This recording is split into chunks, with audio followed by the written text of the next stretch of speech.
തൊടുപുഴ നഗരസഭാ ചെയർമാനെതിരെ അവിശ്വാസ പ്രമേയത്തിന് നോട്ടീസ് നൽകുവാൻ മാർക്സിസ്റ്റ് പാർട്ടി തയ്യാറുണ്ടോ എന്ന് മുൻ DCC പ്രസിഡന്റ് റോയ് കെ പൗലോസ്. പാർട്ടി തീരുമാനത്തെ ധിക്കരിച്ച് ചെയർമാൻ സ്ഥാനത്ത് സനീഷ് ജോർജ് തുടരുന്ന സാഹചര്യത്തിലാണ് റോയ് കെ പൗലോസിന്റെ ചോദ്യം. ചെയർമാനെതിരെ അവിശ്വാസം കൊണ്ടുവന്നാൽ കോൺഗ്രസ് പിന്തുണയ്ക്കുമെന്നും അദ്ദേഹം വ്യക്തമാക്കി. കൈക്കൂലിക്കേസിൽ ആരോപണ വിധേയനായ തൊടുപുഴ നഗരസഭാ ചെയർമാൻ രാജിവെക്കണമെന്നും ജനങ്ങളെ വിഡ്ഢിയാക്കുന്ന തരത്തിലുള്ള CPIMന്റെ ഇക്കാര്യത്തിലുള്ള നിലപാട് അവസാനിപ്പിക്കണമെന്നും ആവശ്യപ്പെട്ടാണ് തൊടുപുഴ ഈസ്റ്റ് മണ്ഡലം കോൺഗ്രസ് കമ്മിറ്റിയുടെ നേതൃത്വത്തിൽ നഗരസഭയ്ക്ക് മുമ്പിൽ സമരം സംഘടിപ്പിച്ചത്. സമരം മുൻ DCC പ്രസിഡന്റ് റോയ് കെ പൗലോസ് ഉദ്ഘാടനം ചെയ്തു.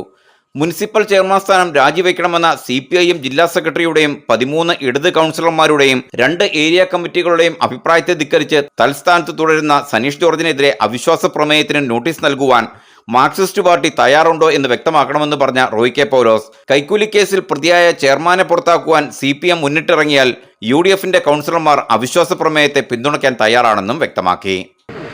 പാർട്ടി ലീഡർഷിപ്പ് അറിയാതെ, പാർട്ടി തീരുമാനിക്കാതെ, പാർട്ടിക്ക് നേട്ടമില്ലാതെ ഒരാളെ കൊണ്ടുപോയി അഴിമതി നടത്താൻ അവർ സമ്മതിക്കുമെന്ന് നമ്മൾ ആരും കരുതുന്നില്ല.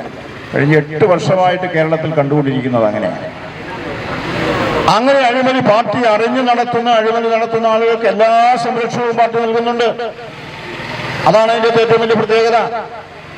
പാർട്ടി അറിഞ്ഞ്, പാർട്ടി നേതൃത്വം അറിഞ്ഞ് നടത്തുന്ന എല്ലാവിധ അഴിമതികളും, എല്ലാവിധ കൊള്ളരുതായ്മകളും ഈ സമൂഹത്തിൽ നടക്കാൻ പാടില്ല എന്ന് നമ്മൾ ആഗ്രഹിക്കുന്ന, നമ്മൾ ചിന്തിക്കുന്ന, കേരളത്തിലെ പൊതുസമൂഹം ചിന്തിക്കുന്ന എല്ലാ കൊള്ളരുതായ്മകളും നടത്തുന്നവർക്ക് എല്ലാ പിന്തുണയും നൽകുന്ന പാർട്ടിയാണ് CPM. ആ പാർട്ടി അറിയാതെ തൊടുപുഴയില് ഒരു മുനിസിപ്പൽ ചെയർമാൻ ഇതുപോലെ ലക്ഷക്കണക്കിന് രൂപയുടെ അഴിമതി, ഇതൊരു ചെറിയ കേസാണ്, ഞാൻ അറിഞ്ഞെടുത്തോളം ചെറിയ കേസാണ്. ഇതിനു മുമ്പ് ഒരുപാട് കാര്യങ്ങൾ ഇതുപോലെ നടന്നതായിട്ടാണ് അറിയാൻ കഴിഞ്ഞിട്ടുള്ളത്.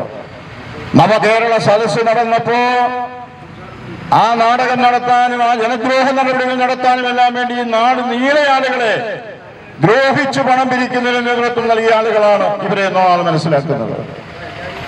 ദ്രോഹിച്ചു പണം പിരിച്ചിട്ടുണ്ട്. അതിന് മുനിസിപ്പൽ ചെയർമാനെയൊക്കെ നല്ല ഭംഗിയായിട്ട് വിനിയോഗിച്ചിട്ടുണ്ട് എന്നാണ് ഇപ്പൊ ഓരോരുത്തർ പറയുന്നത്. പണം കൊടുത്ത ആളുകൾക്ക് ഇപ്പൊ പറഞ്ഞു തുടങ്ങി, എന്നെ പീഡിപ്പിച്ച് ഇത്ര ലക്ഷം വാങ്ങിച്ചു, ഞങ്ങളെ കൊടുക്കാൻ ചിലപ്പോൾ വിസമ്മതിച്ചു കഴിഞ്ഞപ്പോൾ മുനിസിപ്പൽ ചെയർമാനെ കൊണ്ട് വിളിപ്പിച്ച് പീഡിപ്പിച്ചു. അങ്ങനെ പാർട്ടി നേതാക്കന്മാരുടെ താല്പര്യത്തിനനുസരിച്ച് ഇവരുടെ എല്ലാ പ്രവർത്തനങ്ങളും നടത്തിയിട്ടുണ്ടെന്ന് ഞാൻ മനസ്സിലാക്കുന്നത്. തൊടുപുഴ നഗരസഭയിൽ നടന്നിട്ടുള്ള എല്ലാ അഴിമതികളിലും ചെയർമാന്റെയും ഇടത് നേതാക്കളുടെയും മനസ്സറിവോടുകൂടിയുള്ള വീതം വയ്പുകളാണ് എഞ്ചിനീയറിംഗ് വിഭാഗത്തിൽ നടന്നുകൊണ്ടിരുന്നതെന്നും അതുകൊണ്ട് തന്നെയാണ് വിജിലൻസ് പിടിയിലായ ഉദ്യോഗസ്ഥരടക്കമുള്ളവരെ നാളിതുവരെ സംരക്ഷിക്കുകയും മുനിസിപ്പൽ ചെയർമാൻ മുൻകൂർ ജാമ്യത്തിന് ശ്രമിച്ചപ്പോൾ അതിന് തടസ്സം നിൽക്കാതെ സർക്കാർ വക്കീൽ മൗനം പാലിച്ചതെന്നും റോയ് കെ പൗലോസ് ആരോപിച്ചു. മണ്ഡലം കോൺഗ്രസ് പ്രസിഡന്റ് MH സജീവ് അധ്യക്ഷത വഹിച്ച സമരത്തിൽ പങ്കെടുത്തുകൊണ്ട് KPCC അംഗം Nisha Soman, Thomas Mathew Kakkuzhi, NI Benny, TJ Peter, Charlie Antony, John Nediyapala, Jafar Khan Muhammad, Manoj Kokkat, K Deepak അടക്കമുള്ളവർ പ്രസംഗിച്ചു. News bureau, Thodupuzha.